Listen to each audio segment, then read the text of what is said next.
warahmatullahi wabarakatuh. Jumpa lagi dengan saya Diana. Hari ini saya ingin berbagi tips bagaimana caranya mengatur keuangan rumah tangga yang efektif. Pahami dulu perbedaan kebutuhan dan keinginan. Kebutuhan contohnya bisa belanja untuk makan, perlengkapan mandi, perlengkapan dapur, dana pendidikan anak, biaya listrik, biaya PDAM, dan sebagainya, internet ya, mungkin bagi yang pasang wifi, pulsa, kuota, paket data, dan sebagainya.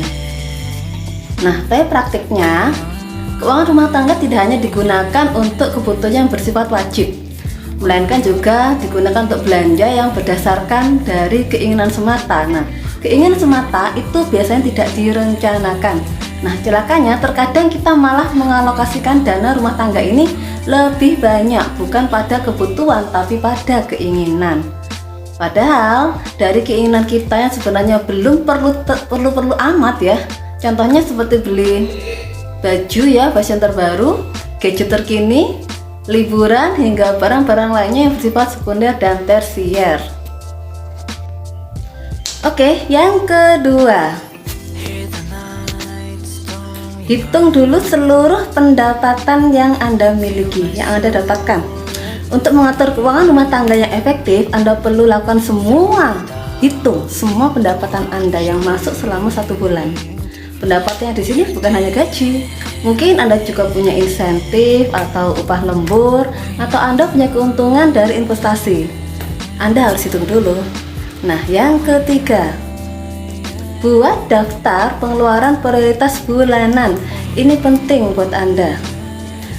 Contohnya, prioritas bulanan itu adalah biaya makan sehari-hari, belanja untuk kebutuhan dapur, tagihan listrik, tagihan air, biaya untuk transport pekerja, pendidikan anak, apalagi jika anak sudah mulai masuk usia sekolah, hingga cicilan kendaraan atau cicilan rumah.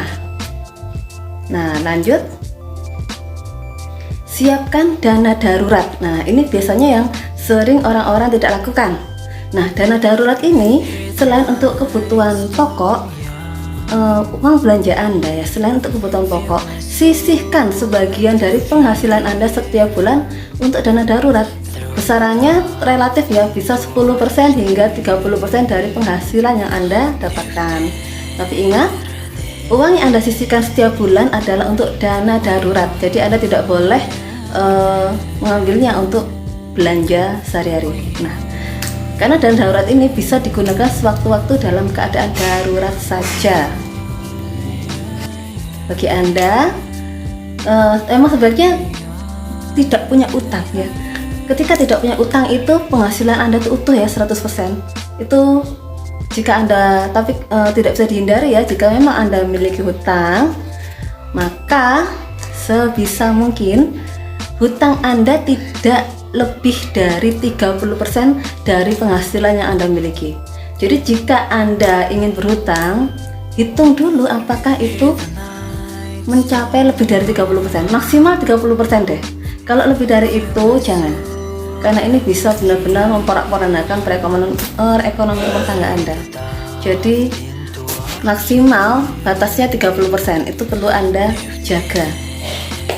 Next, alokasikan untuk tabungan dan investasi. Nah, ini penting untuk Anda memiliki tabungan, karena tabungan ini sangat-sangat bisa membantu untuk keperluan Anda, terutama di masa depan.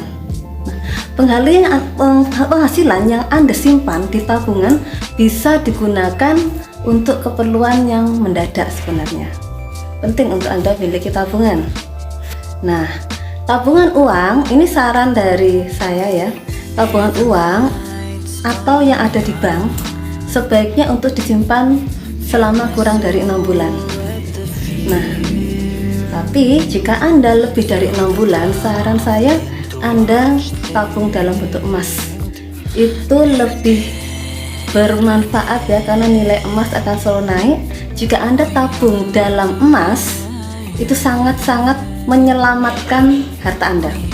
Karena jika Anda menyimpan uang di bank sekarang sangat gampang untuk transfer. Anda ada Bukalapak, ada Tokopedia, ya marketplace banyak sekali. Semua tinggal transfer. Jadi tabungan di bank itu bukan sesuatu yang aman untuk menyelamatkan aset Anda. Kalau Anda ingin menyelamatkan aset Anda, menyelamatkan uang Anda, simpan dalam bentuk emas. Ini saya sudah merasakan sekali bahwa emas ini benar-benar bermanfaat sekali, benar-benar bisa menjadi tabungan masa depan kita. Dan ketika dijual harganya juga naik. Nah, itu keuntungannya. Nah, next, dahulukan menabung sebelum membayar utang dan belanja atau biaya bulanan. Ini perlu konsisten dan disiplin. Perlu Anda lakukan secara konsisten dan disiplin.